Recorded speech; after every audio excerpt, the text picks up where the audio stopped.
कहो काका लेती कर रही गणासी सब ससुर के नाती राम न सलाम करना अब छत्र के गणासी के तरह किले अरे बाजी हमर काका गोर लगता नहीं गोल काहे लागत दारो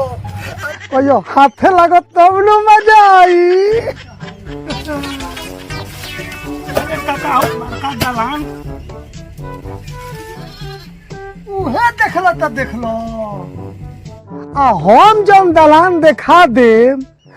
देखबे तो तोर पाद आ ढेकार दोनों बंद हो जाए इतना लमहर दलान बा कि ओकर एगो पाया पाकिस्तान में बा और दूसर का पाया हिंदुस्तान में। अरे तो बनौले में के काका हमार नानी बनले बिया नानी सुन ले काका हमरो नाना एगो बांस रखले बारे इतना न बड़का बा जे आसमान में जब खोद दियला तो पानी झरझर झरझर गिरे लगे